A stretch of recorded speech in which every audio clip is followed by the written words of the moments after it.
Hello everyone, स्वागत है आप सभी का YouTube channel oracle engineering classes में।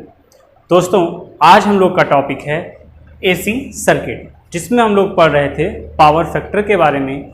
हम लोगों ने अपने पिछले वीडियो में पावर फैक्टर क्या होता है, फेज एंगल क्या होता है, कैसे हम लोग पावर फैक्टर को बताएंगे, उसका मैग्नीट्यूड कितना हो सकता है और उसका नेचर कैसे डिसाइड किया जाता है, ये सारी चीज़ें हम लोगों ने देखी थी। हम लोगों ने देखा था कि रेजिस्टेंस हो, इंडक्टर हो और कैपेसिटर हो, तो इन सब एलिमेंट के प्रभाव से जो पावर फैक्टर का नेचर है वो चेंज होता रहता है। ठीक, तो चलिए आइए उसी के आगे हम कंटिन्यू करते हैं और देखते हैं कि अलग अलग सर्किट के लिए हम कैसे सर्किट को देखकर बता सकते हैं कि पावर फैक्टर लीड होगा, लैग होगा या फिर यूनिटी हो जाएगा। तो चलिए स्टार्ट करते हैं।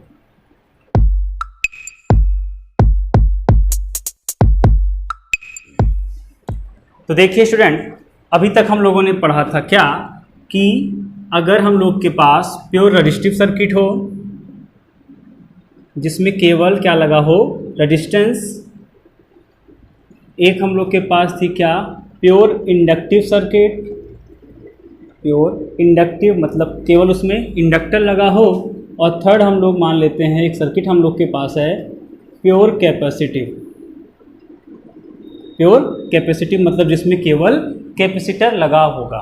ठीक, तो जब प्योर रेजिस्टिव सर्किट की बात करेंगे तो मान लेते हैं ये रेजिस्टेंस है और ये यहाँ पे voltage Vm sine omega T था, यहाँ से करंट जा रही थी I, ये रेजिस्टेंस था R, इसको स्मॉल I मान लेते हैं।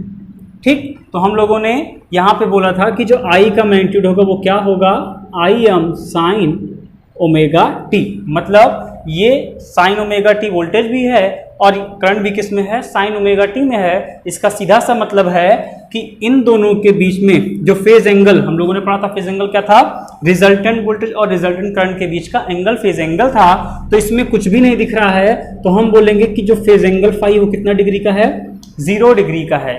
अगर इसको हम लोग फेजर में रिप्रेजेंट करना चाहें तो हम क्या करेंगे, यहाँ पे बनाएंगे एक वोल्टेज V और करंट को दिखा देंगे ऐसे। ठीक, या फिर कोई ऐसे बना सकता है, वोल्टेज V ऐसे कर दीजिए, करंट I ऐसे कर दीजिए। अब इन दोनों, ये फिगर A और ये फिगर B, दोनों ही फेजर डायग्राम जो दिखाए गए हैं इनमें आपको फेज एंगल कितना मिलेगा, 0 डिग्री का ही देखने को मिलेगा। ठीक, अब अगर हम लोग बात करें इसके वेव शेप की कि वेव शेप कैसा होगा, तो आइए उसको भी देख लेते हैं। सपोज दैट ये हम लोगों ने बना दिया। देखिए, मैग्नीट्यूड से हमको मतलब नहीं है, हमको यहाँ पे फेज रिलेशन देखना है, कला की स्थिति देखनी है, दोनों में कला में क्या संबंध है। सपोज दैट ये मान ले रहे हैं किसका है, ये वोल्टेज का है। ठीक, फिर करंट का हमको दिखाना है, तो करंट के लिए क्या, दोनों एक ही साथ एक ही दिशा में चल रहे हैं, मतलब जहां से वोल्टेज स्टार्ट हुआ है वहीं से हम लोग की क्या होगी, करंट भी स्टार्ट होगी।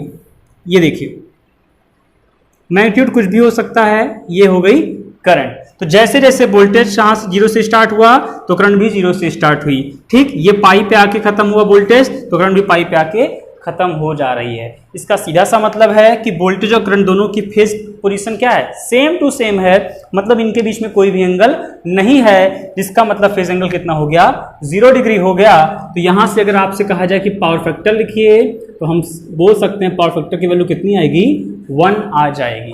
क्लियर यहाँ तक? चलिए, अगर इतनी बात समझ में आई तो अगला देखते हैं प्योर इंडक्टिव सर्किट। ठीक, जिसमें केवल क्या लगा हुआ है, इंडक्टर लगा हुआ है। तो देखिए,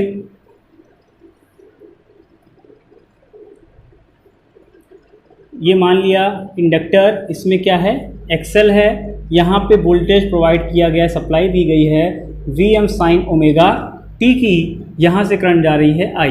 तो इंडक्टर के केस में हम लोगों ने पढ़ा था पिछले वीडियो में, करंट क्या होती है, पीछे रह जाती है कितना डिग्री, 90 डिग्री। अगर वो क्या है, प्योर इंडक्टर है तो मतलब करंट का इक्वेशन क्या हो जाएगा, Im साइन ओमेगा टी, तो दोनों बराबर थे, करंट कहाँ दिखाना, 90 डिग्री पीछे, तो माइनस हो जाए कितना, 90 डिग्री। हम लोगों ने कहा था डेरिवेशन देखकर आप कर सकते हैं करंट के इक्वेशन से। ठीक, तो करंट 90 डिग्री पीछे है, तो यहाँ से आप बोलेंगे कि जो फेज एंगल है कितना डिग्री है, 90 डिग्री का है। कितना है, 90 डिग्री का है। क्लियर यहाँ तक? चलिए, अब आपसे कहा जाए कि पावर फैक्टर बताओ, तो आप कहेंगे पावर फैक्टर कितना है, cos 90 का मान कितना हो जाएगा, 0 हो जाएगा। यहां तक बात समझ में आ रही है?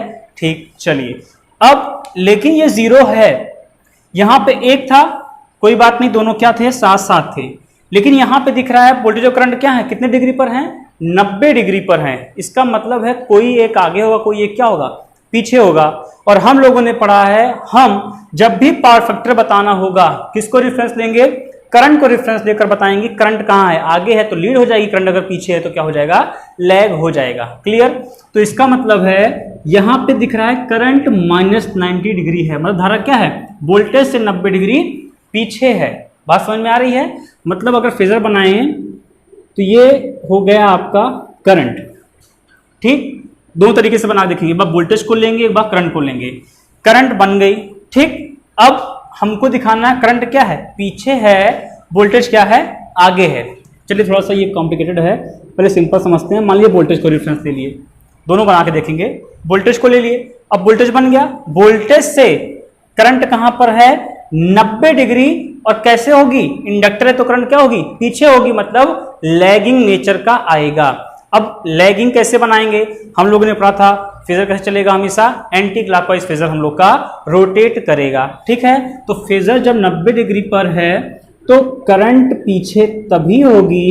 ये चलना कैसे हमको? एंटी क्लॉकवाइज ना। ठीक, एंटी क्लॉकवाइज चलेंगे घड़ी की उल्टी दिशा में। तो ये क्या है? हेड है, ये क्या है? टेल है। कितना डिग्री कोण बन रहा है? 90 डिग्री का। और करंट क्या है? पीछे है, वोल्टेज क्या है? आगे है। ठीक, चलिए अब अगर इसको यहां पे बनाना चाहें तो करंट तो हम पहले बना दिए। मान लीजिए कोई करंट पहले खींच दिया, तो करंट तो खींच दिया, कोई प्रॉब्लम नहीं है। अब हमें क्या दिखाना है? वोल्टेज दिखाना है।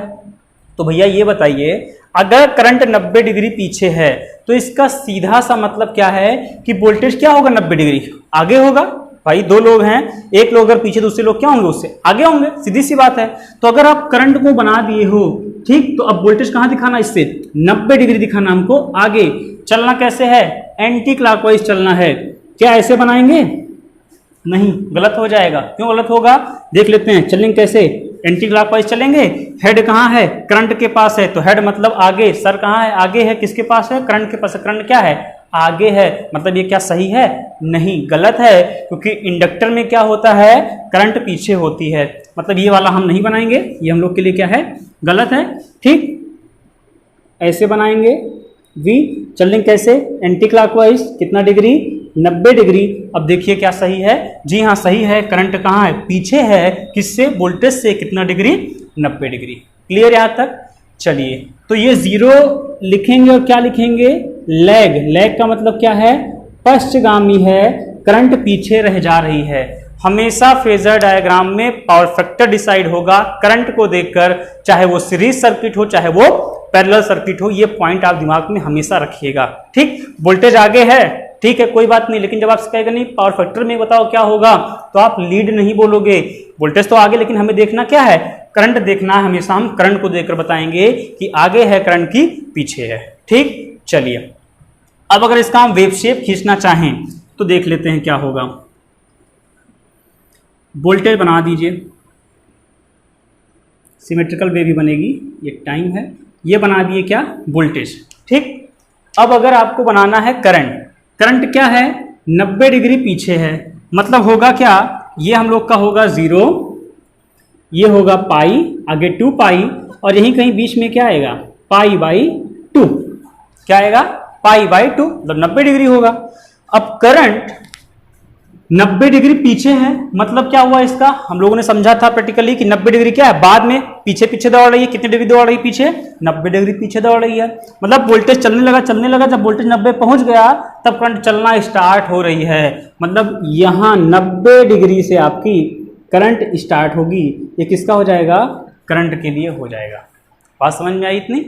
ठीक भाई, वोल्टेज बना लिए, अब करंट दिखाना था। करंट क्या है? 90 डिग्री पीछे है, इसीलिए जब वोल्टेज 90 डिग्री पर पहुंच जाएगा ये, तब वहां के बाद क्या होगी? करंट हम लोग की स्टार्ट होना प्रारंभ हो जाएगी। ठीक, चलिए आई होप इतना आपको समझ में आया होगा कि कैसे वेव शेप देखकर पहचानोगे आप, फिर डायग्राम देख के पहचानोगे, या फिर सर्किट देख के पहचान लोगे कि पावर फैक्टर क्या होगा और किस नेचर का हो जाएगा। ठीक है, तो वेव शेप में आपको बताया गया था जो सिग्नल अपना मैक्सिमम मान पहले प्राप्त करेगा वो लीड होता है, जो बाद में करेगा वो क्या होता है? लैग होता है। ठीक, इसको हम अगर बनाए दूसरी तरीके से तो कैसे बनेगा, देखिए वो भी देख लेते हैं। मान लीजिए किसी ने कहा नहीं भाई करंट बना दिए पहले हम, किसी ने एक ही कलर से बनाते हैं। मान लीजिए किसी ने करंट बना दिया पहले, आपसे कहा अब आप वोल्टेज बना के दिखाओ। ये करंट बना दिया किसी ने, कहा ये सिग्नल है। अब आपको इंडक्टर के लिए दिखाना है, तो अगर इंडक्टर है तो इंडक्टर में पता है प्योर इंडक्टर में करंट क्या होगी, 90 डिग्री पीछे होगी। तो हम लोगों ने पढ़ा कि जो सिग्नल अपना मैक्सिमम मान पहले प्राप्त करेगा, यानी जो वोल्टेज रहा होगा वो 90 डिग्री क्या होगा, पहले पहुंचा होगा 90 पे, तब करंट चलना स्टार्ट हुई होगी। तो कुछ नहीं करना है आपको, बस यहां बना दो ऐसे ही। ये देखिए ये क्या है 0, लेकिन वोल्टेज के लिए क्या है ये 90 डिग्री होगा। वोल्टेज कहाँ पहुंचेगा भाई, 90 डिग्री पीछे से आना स्टार्ट करेगा। ये डॉटेड लेके देख लीजिए। ठीक, तो ये जब वोल्टेज 90 डिग्री पर पहुंच गया तब करंट क्या हो रही है, चलना स्टार्ट कर रही है, मतलब करंट क्या है, पीछे है। तो जो सिग्नल मैक्सिमम वैल्यू को पहले अचीव करेगा वो आगे होगा, मतलब वोल्टेज आगे है, करंट क्या है, पीछे है। ठीक, चलिए आई होप इतना आपको समझ में आ रहा होगा। ठीक, चलिए अब देख लेते हैं प्योर कैपेसिटर केस में क्या होगा। ये मान लिए कि एक हम लोग के पास कैपेसिटर है जिसमें हम सप्लाई दे रहे हैं Vm साइन ओमेगा टी की, इसमें रिएक्टेंस क्या है, Xc है। ठीक बंधु, बात समझ में आ रही है। अभी हम लोग आगे जो फार्मूला बनेगा वो सब बाद में देखेंगे, अभी केवल हम लोग समझते हैं पावर फैक्टर कैसे डिसाइड करेंगे हम लोग। ठीक है, चलिए अब इसमें क्या होती है, वोल्टेज स्टोर होता है। इलेक्ट्रिक फील्ड में विद्युत क्षेत्र में वोल्टेज को स्टोर कर लेता है, तो वोल्टेज क्या हो जाएगा, हम लोगों ने समझा था वोल्टेज क्या हो जाएगा, पीछे रह जाएगा स्टोर होगा। तो कितना डिग्री, अगर शुद्ध है तो 90 डिग्री, अगर शुद्ध नहीं है तो क्या होगा, 0 से 90 के बीच में कुछ भी हो सकता है। तो यहां पे हम लिख सकेंगे Im साइन ओमेगा टी। अब यहां पे करंट क्या होगी, आगे होगी ना, वोल्टेज पीछे रहेगा। तो इसको दिखा दीजिए प्लस 90 डिग्री। बात तो एक ही हुई ना भाई, करंट 90 डिग्री वोल्टेज से क्या प्लस 90, मतलब आगे चल रहा है। ठीक, इसी को, इस पूरे इक्वेशन को हम दूसरे तरीके से भी लिख सकते हैं, क्या, अथवा करके अगर लिखा है V बराबर Vm sine omega T minus 90 degree, यानी पहले बता दिया कि वोल्टेज क्या 90 डिग्री पीछे रहने वाला है। अब अगर कैपेसिटर है तो करंट क्या होगी, 90 डिग्री आगे होगी। तो आप करंट के लिए क्या लिखोगे, I बराबर Im साइन ओमेगा टी। दोनों बात क्या एक ही है, जी हाँ बिल्कुल एक ही है। यहां करंट 0 पर है तो वोल्टेज क्या है उससे 90 डिग्री पीछे है, ये भी इक्वेशन सही है। यहां समझते हैं voltage sine omega T 0 degree पर है तो करंट क्या है उससे प्लस 90, मतलब 90 डिग्री क्या है, आगे है। तो दोनों एक साथ कभी नहीं, दोनों अलग लिख के ही आएगा आपसे। ठीक है, चलिए यहां तक तो बात समझ में आई। फेज एंगल देख लेते हैं, फेज एंगल कितना होगा, 90 डिग्री होगा। कॉस फाई यानी पावर फैक्टर कितना हो जाएगा, कॉस 90 का मान 0। अब देखो यहां पर भी 0, यहां पर भी 0, लेकिन डिफरेंस क्या है, कैपेसिटर है, यहां पे कौन आगे है, करंट आगे है, जबकि ये क्या था, इंडक्टर था, प्रेरक था, यहां पे क्या आगे था, वोल्टेज आगे था, करंट क्या थी, पीछे थी। तो यहां पे 0 होगा पावर फैक्टर और करंट कहां होगी, आगे, इसलिए हम क्या बोलेंगे, लीड है यानी आगे है, मतलब अग्रगामी होगी। ठीक, चलिए अगर इतना आ गया समझ में, अब फेजर डायग्राम बना लेते हैं। बना लीजिए करंट, वही करंट खींच लिया पहले, करंट बना दिए। करंट कहाँ दिखाना है हमको, आगे दिखाना है, क्योंकि क्या है ये कैपेसिटर है, प्योर है तो कितना डिग्री दिखाएंगे, 90 डिग्री दिखाएंगे। चलना कैसे होता है, एंटी क्लॉकवाइज। तो वोल्टेज घड़ी उल्टी दिशा में चलेंगे, हेड कहाँ है, आई के पास है, मतलब आई क्या है, आगे है, वोल्टेज क्या है, पीछे है। ठीक, तो भाई यही तो होना था, कैपेसिटर में वोल्टेज क्या होता है, पीछे, करंट क्या होती है, आगे। या फिर इसी को ये बना दिया गया वोल्टेज। अब क्या दिखाना पड़ेगा हमको, करंट दिखाना पड़ेगा। करंट क्या होगी, करंट क्या होगी, कैपेसिटर केस में करंट 90 डिग्री कहाँ होगी, आगे होगी, क्योंकि वोल्टेज खींच लिए हो। अब करंट कहाँ होगी, 90 डिग्री आगे होगी। चलना कैसे है, एंटी क्लॉकवाइज, ऐसे चलेंगे। तो करंट हम क्या बना दीजिए, यहां बना देते हैं, ये हो गया आई, एंगल कितना हो जाएगा, 90 डिग्री का। ये दोनों फेजर डायग्राम किसको रिप्रेजेंट कर रहे हैं, प्योर कैपेसिटिव सर्किट को रिप्रेजेंट कर रहे हैं। ठीक, अब आते हैं वेव शेप पे।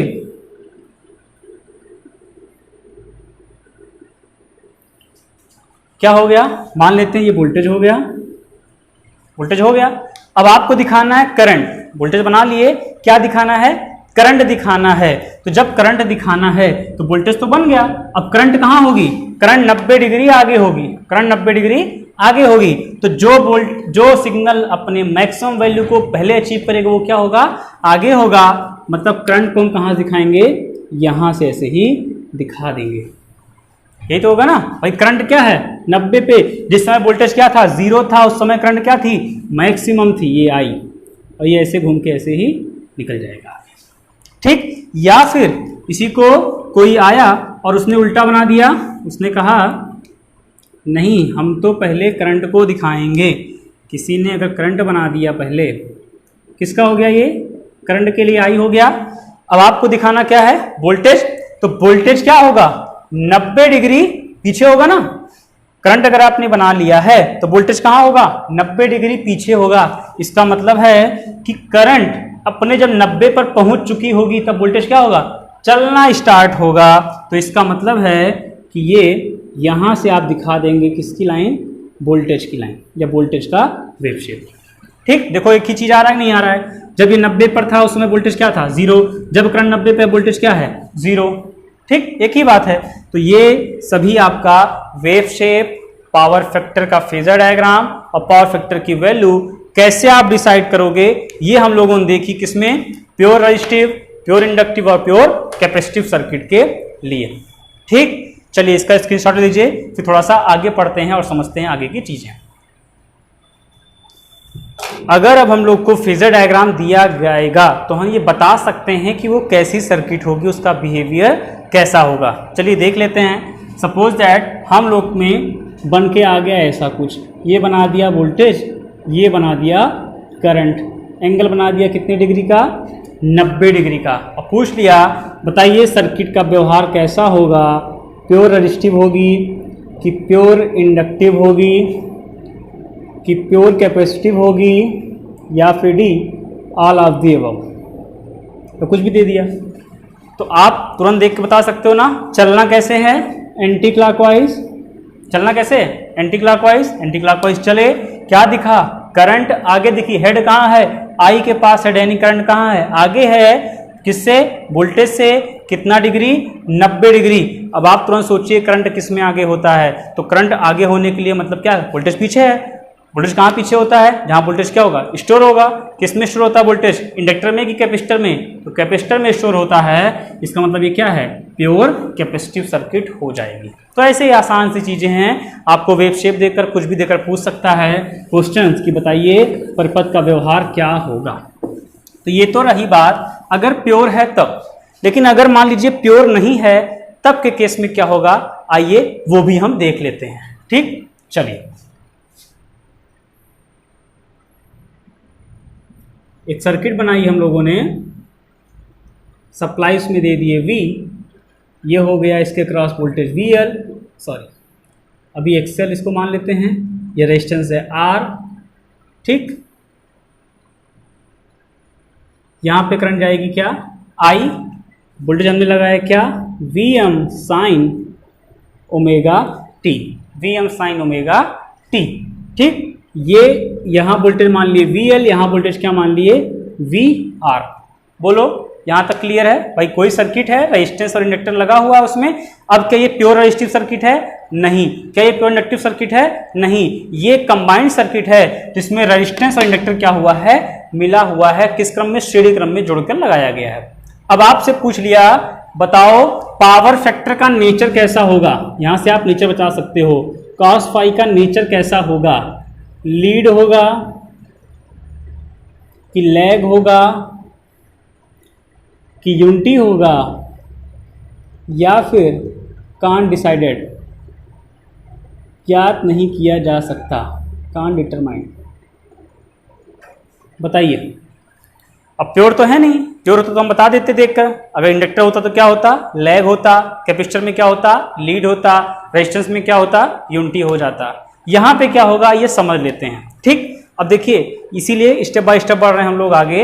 हम लोगों ने पिछले वीडियो में पढ़ा है क्या, फेजर को जोड़ना और घटाना, ठीक कैसे जोड़ते हो घटाते हैं, क्योंकि फेज एंगल निकालना पड़ेगा।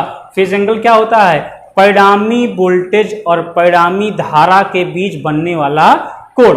ठीक, परिणामी का मतलब क्या है, ये V और यहाँ पे करंट तो एक ही है, करंट I, इन दोनों के बीच बनने वाला कोण हो जाएगा। ठीक है, अब लेकिन यहाँ वोल्टेज तो 3 दिख रहे हैं आपको ना, कौन कौन से, एक तो अप्लाइड वोल्टेज V है, एक वोल्टेज कौन सा है VL है, एक वोल्टेज कौन सा है VR है।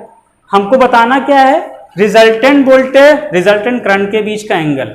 ये बताइए क्या, करंट तो जाना शुरू करी, करंट गई, अगर ये केवल इंडक्टर होता तो करंट क्या होती, 90 डिग्री पीछे होती।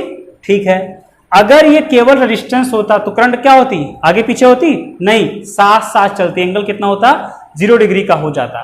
लेकिन यहां दोनों को क्या कर दिया गया, जोड़ दिया गया है, तो ना तो करंट ठीक उसी की दिशा में होगी और ना तो करंट पूरा 90 डिग्री पीछे होगी। कहां होगी, निकाल लेते हैं, बहुत इजी है, अगर आपने पिछला 3 वीडियो लगातार देखते हुए आ रहे हैं तब। देखिए कैसे करेंगे, रेफरेंस ले लेते हैं, सीरीज सर्किट में रेफरेंस देते हैं करंट को, सीरीज सर्किट में रेफरेंस लेते हैं करंट को, याद रखिएगा ये, क्योंकि यहाँ पे भाई अच्छा नहीं याद करते हैं, समझ लेते हैं तो अपने आप क्लियर हो जाएगा। अगर आपसे कहे वोल्टेज ले लो रेफरेंस, तो एक लड़का कोई ले लिया V रेफरेंस ले लिया, किसी ने कहा नहीं हम V क्यों ले भाई, हम तो VM ले, सॉरी हम तो VL ले रहे हैं, किसी ने कहा नहीं हम तो VR ले रहे हैं। 3 लोग 3 तरह की बातें हो गई। ठीक, लेकिन एक चीज ऐसी है जो कॉमन है, वो क्या चीज है, वो है करंट। जो करंट है, क्या करंट यहाँ पे अलग है, नहीं, करंट तो एक ही है, यही करंट आपकी एक्सेल में भी जाएगी और आर में भी जाएगी। इसीलिए सीरीज सर्किट में हमेशा रेफरेंस क्या लेते हैं, करंट को लेते हैं। लेकिन जो फेजर डायग्राम में फेज एंगल आप डिनोट करोगे वो रिजल्टेंट वोल्टेज V और करंट I के बीच में करोगे।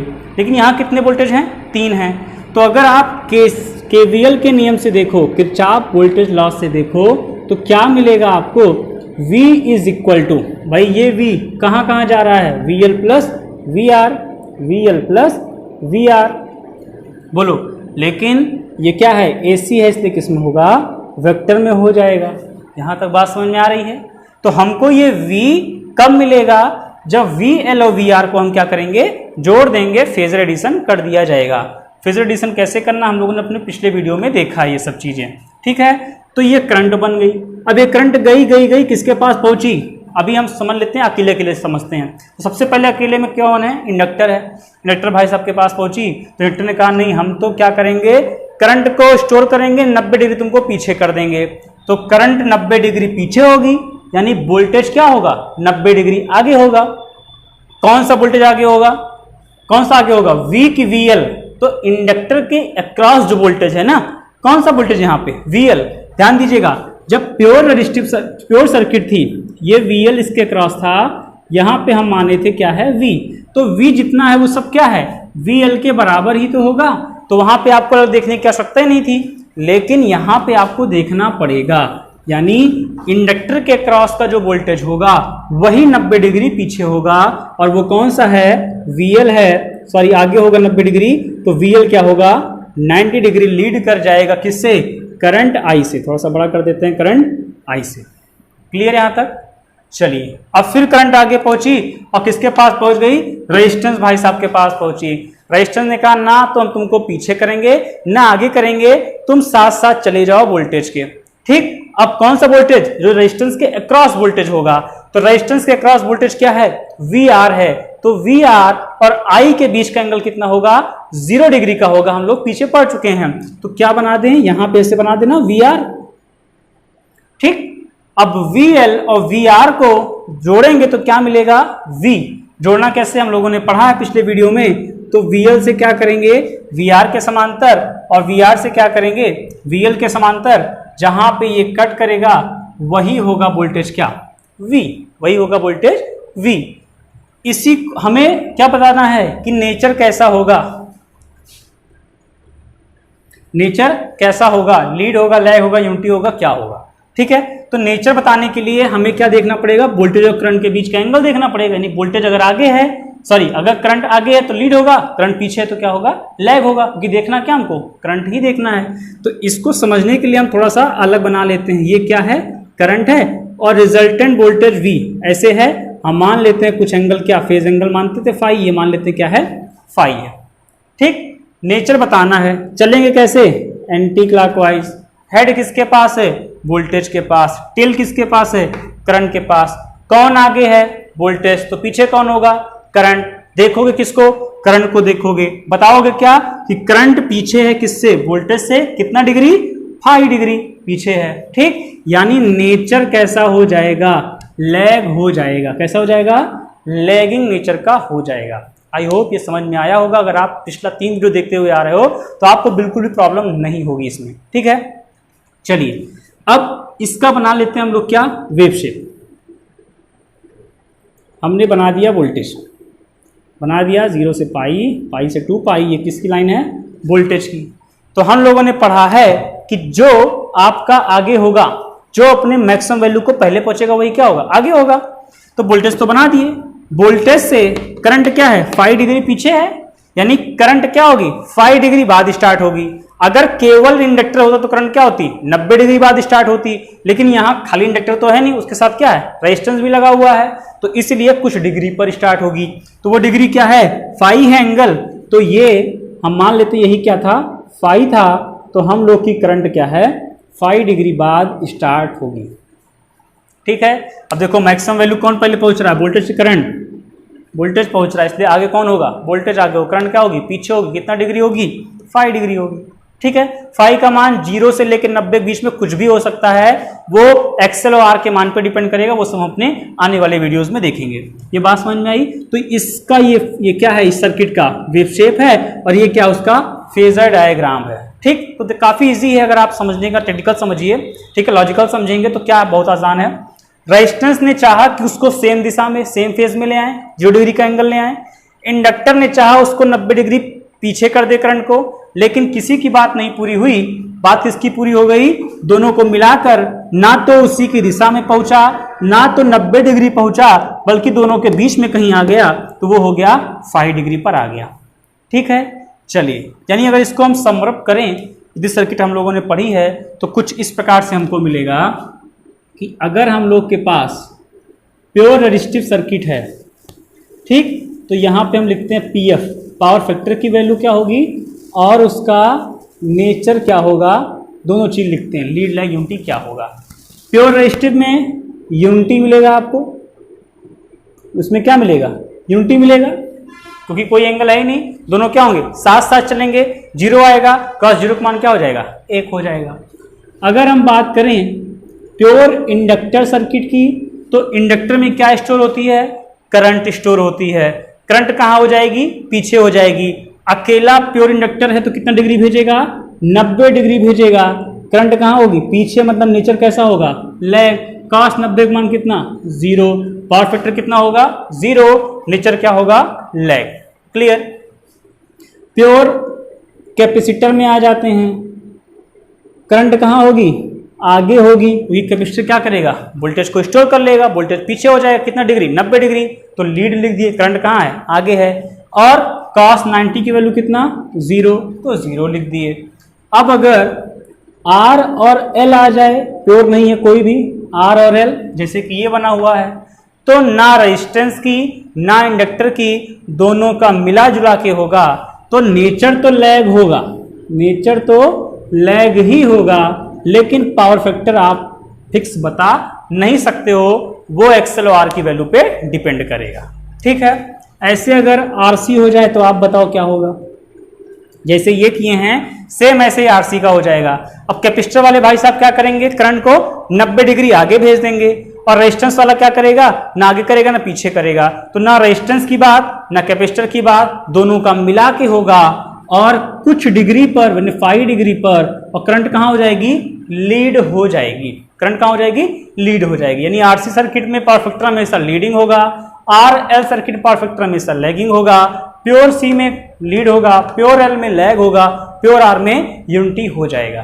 क्लियर यहां तक। अगर आर एल सी तीनों लगे होंगे तब क्या होगा, तो उसके लिए पहली कंडीशन आप देखेंगे एक्सएल बड़ा है कि एक्ससी बड़ा है, कौन सी वैल्यू बड़ी है। एल और सी नहीं देखना है, एक्सएल और एक्ससी देखना है। एक्सएल अगर बड़ा होगा तो किसका इफेक्ट ज्यादा होगा, एल का ज्यादा होगा। अगर एल का नेचर ज्यादा है, इफेक्ट ज्यादा है, तो पावर फैक्टर क्या हो जाएगा, लैग ही तो होगा बंधु। दूसरा एक केस हो सकता है एक्ससी बड़ा हो जाए, एक्सएल क्या हो जाए, छोटा हो जाए। अगर एक्ससी बड़ा हो गया तो कैपेसिटिव इफेक्ट ज्यादा, कैपेसिटिव इफेक्ट ज्यादा तो मतलब नेचर कैसा हो जाएगा, लीड हो जाएगा। ठीक, अब जी हाँ थर्ड कंडीशन ही बनेगी, एक्सएल एक्ससी बराबर हो जाएं तो वो नाती कंडीशन आएगी। वो सारी चीजें हम लोग अपने आगे वीडियोस में देखेंगे। तो ये खाली हम लोग मेन पर्पस क्या था, फेज एंगल को समझना, पावर फैक्टर को समझना और उसके नेचर को डिसाइड करना सर्किट को देखकर। अब इसमें कई सारी चीजें हैं, इंपीडेंस क्या होगा, एडमिटेंस क्या होगा, रिएक्टेंस क्या होगा, पावर फैक्टर तो देख लिए हम लोग, पावर एंगल डायग्राम क्या होगा, इंपीडेंस ट्रायंगल क्या होगा, सारी चीजें हम लोग देखेंगे अपने आने वाले वीडियोस में। तब तक आप इतनी चीजों को देखिए और ये आप टेबल कहीं लिख लीजिएगा जिस समझने में आपको आसानी रहे, क्योंकि ऑब्जेक्टिव में क्वेश्चन यहां से डायरेक्टली पूछ लिए जाते हैं। ठीक, चलिए मिलते हैं हम लोग जल्दी अपने नेक्स्ट वीडियो में, तब तक के लिए धन्यवाद।